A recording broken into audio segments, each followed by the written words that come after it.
Hello friends and welcome to my YouTube channel असली crime stories. मेरा नाम है संदीप और मुझे क्राइम स्टोरीज़ देखना काफ़ी पसंद है।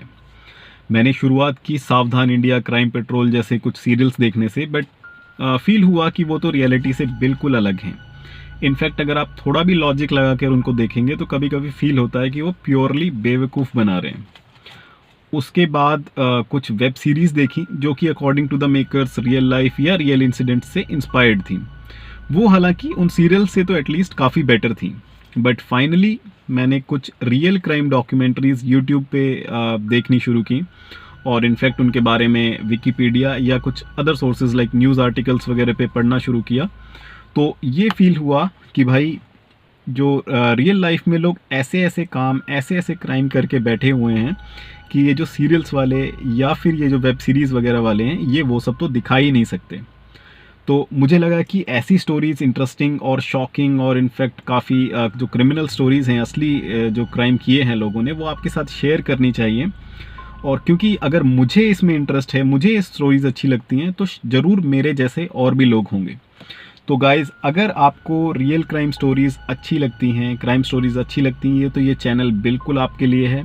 इसे अभी सब्सक्राइब कर दें और इनफैक्ट बेल आइकन को भी दबा दें, क्योंकि बहुत सी अमेजिंग, बहुत सी शॉकिंग स्टोरीज़ अभी आगे आने वाली हैं। तो जैसे भी कोई नई वीडियो आती है, कोई नई स्टोरी आती है, तो सबसे पहले वो आप तक पहुंचे, उसके लिए बेल आइकन को ज़रूर प्रेस कर दें।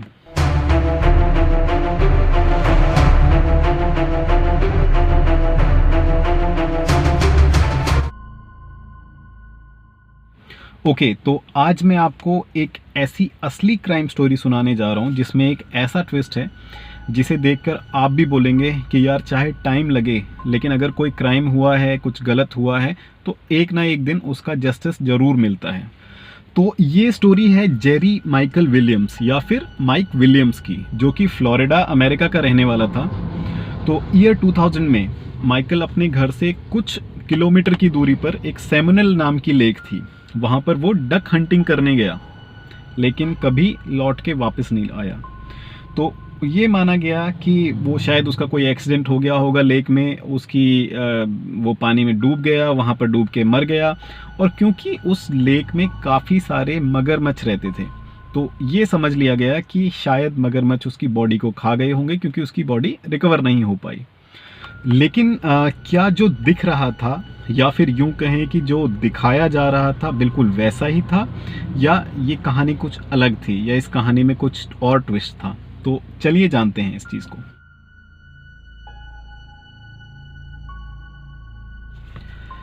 माइक विलियम्स शुरू से ही पढ़ाई में काफ़ी अच्छा था और साथ ही उसे आउटडोर एक्टिविटीज़ भी काफ़ी पसंद थी। इनफैक्ट अपनी टीनेज ईयर से ही उसको डक हंटिंग जो थी वो उसकी फेवरेट हॉबी बन गई थी। स्कूल में ही उसकी मुलाकात हुई डेनिस मेरिल और ब्रायन विंचेस्टर से, और ये लोग काफ़ी अच्छे फ्रेंड्स बन गए। उसने आगे स्कूल के बाद उसने फ्लोरिडा यूनिवर्सिटी से अर्बन प्लानिंग में डिग्री ली, और उसके बाद उसे जल्दी ही एक रियल एस्टेट कंपनी में एक अच्छी जॉब, इनफैक्ट वेल पेइंग उसे जॉब मिल गई। और उसके बाद 1997 में माइक ने डेनिस से, जो कि उसकी स्कूल की फ्रेंड थी, उससे उसने शादी कर ली। माइक विलियम्स के बचपन में ही उसके फादर की डेथ हो गई थी, और उसकी वजह से उसने काफ़ी एक डिफ़िकल्ट टाइम उसने देखा था। तो उसकी वजह से जब 1999 में शादी के 2 साल बाद माइक के घर एक बेटी पैदा हुई, तो वो काफ़ी ज़्यादा केयरिंग, काफ़ी ज़्यादा प्रोटेक्टिव हो गया, जो कि पेरेंट्स वैसे भी होते हैं।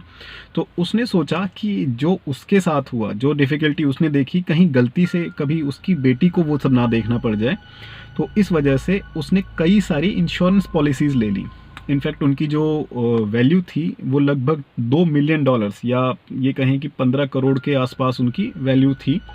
उतनी उसने इंश्योरेंस पॉलिसीज़ ले ली, और ये ज़्यादातर जो पॉलिसीज़ उसने ली वो खरीदी गई थी ब्रायन विंचेस्टर के थ्रू। ब्रायन विंचेस्टर उनका स्कूल फ्रेंड, तो जो कि पॉलिसी का और इसका इंश्योरेंस का काम करता था, और इनका फ्रेंड था, तो इसलिए काफ़ी क्लोज था, शायद कुछ ज़्यादा ही क्लोज। तो 16 दिसंबर 2000 माइक सुबह काफ़ी जल्दी उठा और डक हंटिंग करने के लिए वही सेमिनल नाम की लेक पर पहुंच गया। हालांकि वो ये कहकर गया था कि वो जल्दी आएगा, क्योंकि उस दिन उनकी एनिवर्सरी थी और वो शाम को जो सेलिब्रेशन था उसकी तैयारी करने वाला था। लेकिन जब दोपहर के बाद तक भी माइक लौट कर नहीं आया तो डेनिस ने अपने फादर को कॉल किया और उन्हें बताया कि माइक काफ़ी देर से वहाँ गया है और लौट कर नहीं आया। तो डेनिस के फादर ने ब्रायन को साथ में लिया और लेक के उस पर्टिकुलर एरिया में पहुँचे जहाँ पर वो अक्सर डक हंटिंग के लिए जाया करता था। वहाँ पर उन्होंने सर्च शुरू की तो वहाँ पर उन्हें माइक की कार तो मिल गई, लेकिन माइक का कोई नामो निशान नहीं। उन्होंने एमरजेंसी सर्विसेज को भी कॉल कर दिया, जो वहाँ पर 911 होता है, हमारे यहाँ 100 या 112 हो गया अब तो उन्होंने उसको कॉल कर दिया और माइक की तलाश शुरू हुई। हालांकि तब तक लगभग शाम हो गई थी, थोड़ा अंधेरा होने लगा था और उस टाइम पर एक वहाँ पर तूफ़ान भी आ गया, जो कि अक्सर वहाँ कॉमनली आते रहते हैं, जिसकी वजह से रात के लिए उस सर्च ऑपरेशन को रोकना पड़ा। तो अगले दिन जब वो सर्च ऑपरेशन दोबारा स्टार्ट हुआ तो उन्हें उस कार से, जहाँ कार मिली थी उससे लगभग 200 फीट की दूरी पर लेक में उन्हें उसकी बोट भी मिल गई, जो कि जहाँ पर जो वो बोट मिली थी, मैं एक फ़ोटो आपके साथ शेयर कर रहा हूँ इस वीडियो में, तो जो एक्चुअल फ़ोटो है उसकी बोट की, तो वहाँ पर कुछ लकड़ियाँ इनफैक्ट पड़ी हुई थी, या फिर कह लें कि उस लेक के बेड पे उसके किनारे की तरफ जो है उसकी तले में वो गड़ी हुई थी और जो ज़मीन से कुछ ऊपर निकली हुई थी।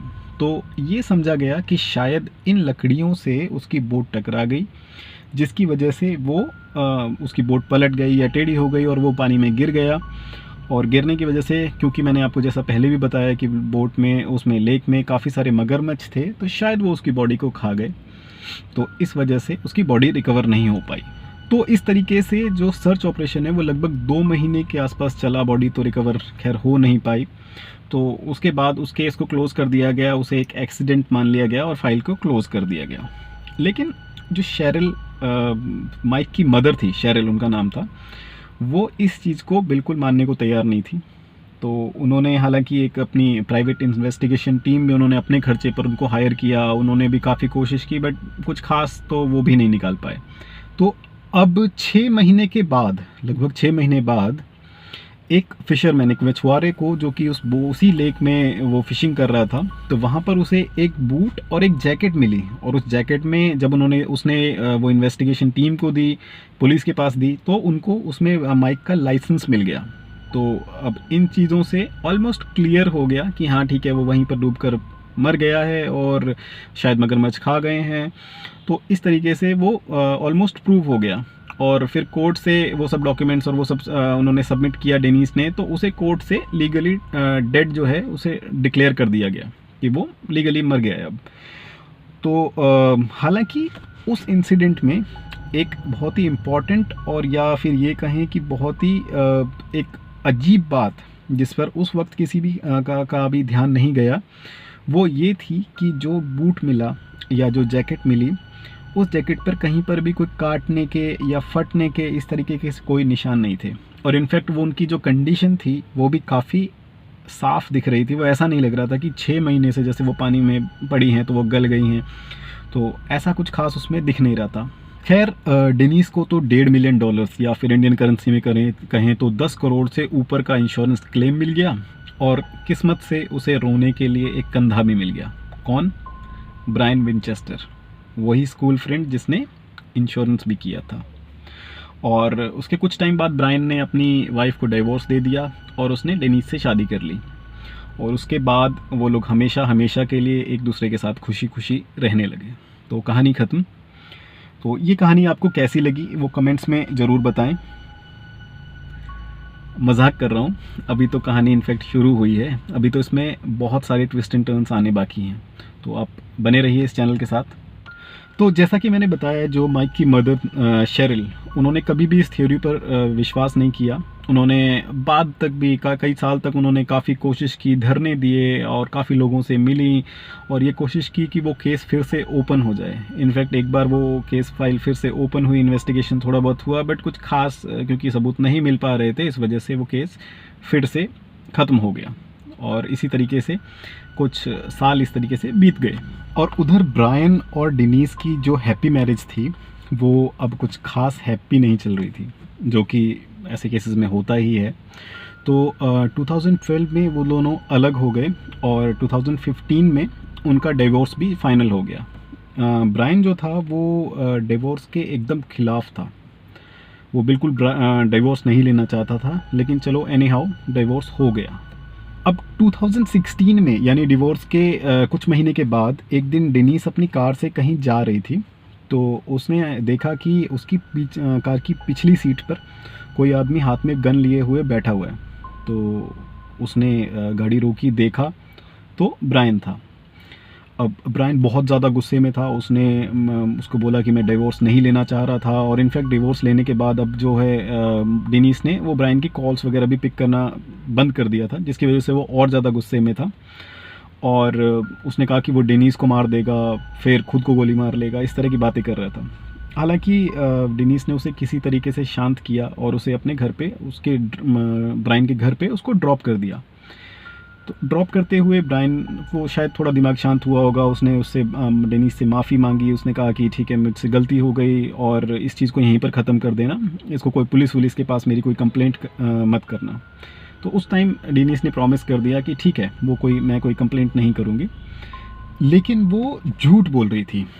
और वहाँ से निकलने के बाद वो सीधे पुलिस स्टेशन पहुँची और ब्रायन के अगेंस्ट कंप्लेंट कर दी। Pretty hard, and he goes, he was cussing, and he pulled out a gun, like a gun, not a hunting gun, but like a gun he would kill someone with, and he put it right here in my ribs. So like I'm driving, and he's right here, and he kept saying, "I just want to talk to you, I just want to talk to you," because he's been emailing me, texting me. I blocked him off everything, trying to get me to stop the divorce. So then he was like, "I had to do this because you won't answer my text or my calls." और Brian को arrest कर लिया गया और उस पर kidnapping, हाथापाई, अवैध हथियार, इस तरह के कई सारे उस पर धाराएँ लगी, जिसके बाद उसे जेल में भेज दिया गया।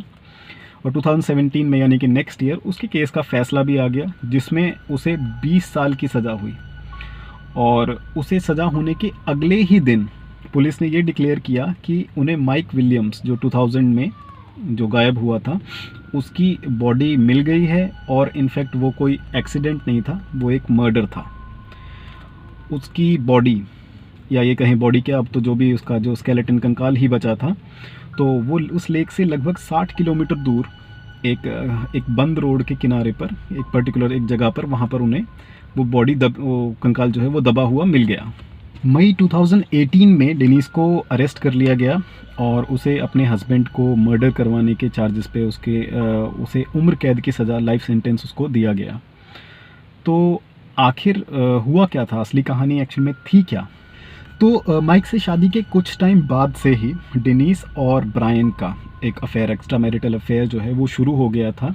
और इनफैक्ट जो 2000 के दिसंबर में जो मर्डर उसका हुआ, उसके एक्चुअल मर्डर से लगभग 8-9 महीने पहले से ही उन्होंने माइक को मर्डर करने का प्लान बनाना शुरू कर दिया था।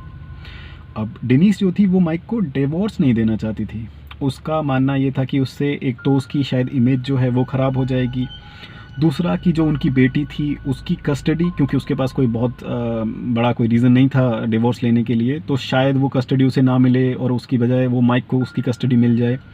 और तीसरी और सबसे बड़ी वजह, जो माइक ने एक मोटी लाइफ इंश्योरेंस पॉलिसी ले रखी थी, तो शायद वो इंश्योरेंस पॉलिसी भी उसकी डेथ का जो है वो एक मेन कारण बन गई। तो ब्रायन विंचेस्टर को जब अरेस्ट किया गया वो किडनैपिंग वाले सीन में, डेनिस की किडनैपिंग वाले सीन में, तो उसने कोर्ट के साथ या ये कहीं सरकार के साथ एक डील साइन की, जिसमें उसने कहा कि अगर वो माइक के बारे में सब कुछ सच सच बताएगा तो उसे कोई और एडिशनल सज़ा नहीं होगी, क्योंकि 20 साल की सज़ा तो उसे ऑलरेडी उस केस में हो रही थी किडनैपिंग वाले में, तो कोई एडिशनली उसे या तो मौत की सज़ा या कुछ और लाइफ सेंटेंस इस तरह का कुछ और नहीं दिया जाएगा, तो वो सब सच बता देगा। ऐसा वहाँ पर है, कोई प्रोविज़न है, तो वैसा कोर्ट ने उस चीज़ को एक्सेप्ट कर लिया, तो उसने सारी चीज़ सच बताई। तो एक्चुअल में जो प्लान था वो एक्सीडेंट का ही था। तो ब्रायन ने एक दिन माइक से कहा कि चलो डक हंटिंग पर चलते हैं किसी दिन। माइक को वैसे भी वो डक हंटिंग जो है वो उसकी हॉबी थी, उसे पसंद थी, तो उसने ठीक है कहा ओके।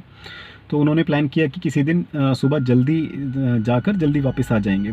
तो अब ये बात जो थी वो ब्रायन को, माइक को और डेनिस को, सिर्फ इन 3 लोगों को पता थी।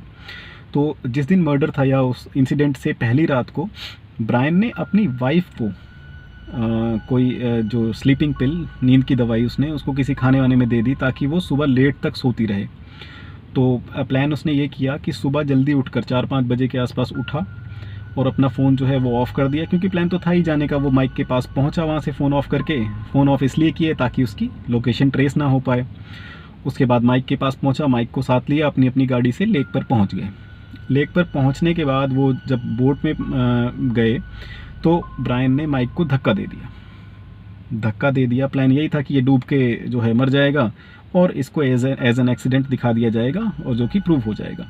लेकिन जो उस वक्त जो उसमें मैंने बताया था कि लकड़ियाँ कुछ थी पड़ी हुई या गड़ी हुई जो लकड़ियाँ थी, उनमें से एक लकड़ी वो माइक के हाथ में आ गई और जिसकी वजह से उसने उसको पकड़ के और वो बच गया, वो डूब नहीं पाया। अब ये देखकर ब्रायन ने देखा कि तो प्लान फेल हो जाएगा, तो उसने अपनी गन निकाली और उसने सीधा एक गोली माइक के सिर में एक गोली मार दी, जिससे वो मर गया। अब क्योंकि ये चीज़ तो प्लान में थी नहीं, इससे एक्सीडेंट तो प्रूव नहीं होता, उसकी प्रॉपर इन्वेस्टिगेशन होती तो फंसने के चांसेस ज़्यादा थे।